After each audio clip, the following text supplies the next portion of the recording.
রাজধানীসহ সারা দেশে আবারও বাড়তে শুরু করেছে এডিস মশাবাহিত রোগ ডেঙ্গু। বিশেষজ্ঞরা বলছেন বছরের এই সময়টা ডেঙ্গুর মৌসুম। তাই ডেঙ্গু প্রতিরোধে মশক নিধন কার্যক্রম জোরদার করার পাশাপাশি ব্যক্তিগত সচেতনতা বাড়ানোর উপর গুরুত্ব দিচ্ছেন তারা। শরীফুল ইসলামের রিপোর্ট। বছর ঘুরে আবারও চোখ রাঙাচ্ছে এডিস মশাবাহিত রোগ ডেঙ্গু। প্রতিদিনই বাড়ছে আক্রান্ত রোগীর সংখ্যা। চলতি বছর এ পর্যন্ত আক্রান্তের সংখ্যা ৫,০০০ ছাড়িয়ে গেছে, আর মৃত্যু হয়েছে ২৩ জনের। জ্বর উঠছে, শরীরে ঝিক দিয়া জ্বর ওঠার পরে এই থেকে আর কি অসুস্থ। প্রথম হালকা শরীর ব্যথা, পরে 2 দিন পরে জ্বর আসছে, শরীর হাত পা কামড়ায়, মাথা ঘুরায়, বমি বমি ভাব। পরে আমরা যাই পরীক্ষা নেই, বা সেবার মান ভালো, পরে ভর্তি থাকি।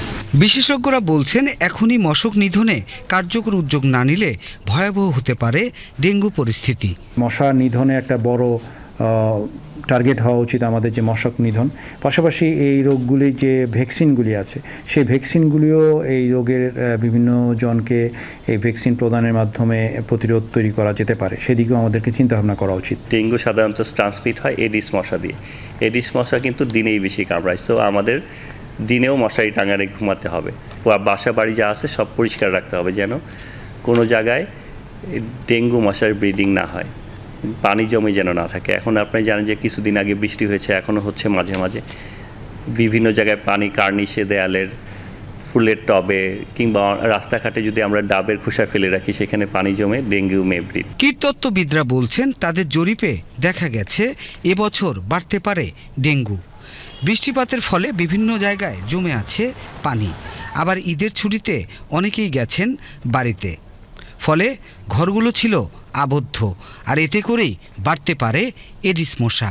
গড়ে এডিস মশার লার্ভার যে ঘনত্ব ইন্ডেক্স, যেটিকে বলা হয় ব্রুটো ইন্ডেক্স, সেটি আমরা পেতাম 10-এর নিচে, কিন্তু এবছর সেটি দেখছি 10-এর উপরে। এডিস মশার ঘনত্ব, ডেঙ্গু রোগীর সংখ্যা, বৃষ্টিপাত, আর্দ্রতা এবং তাপমাত্রা, এই কয়েকটি প্যারামিটার নিয়ে আমরা যে ফরকাস্টিং মডেল তৈরি করি, সেখানে আমরা স্পষ্ট দেখতে পাচ্ছি যে এবছর এখনই যদি আমরা এডিস মশাকে ম্যানেজ করতে না পারি, তাহলে ডেঙ্গু পরিস্থিতি খারাপ হওয়ার একটি সম্ভাবনা আছে। সাধারণ মানুষ বলছেন গত বছর মশক নিধন কার্যক্রম কিছুটা চোখে পড়লেও এবছর তা অনুপস্থিত, ফলে ডেঙ্গু পরিস্থিতি খারাপের দিকে যাচ্ছে।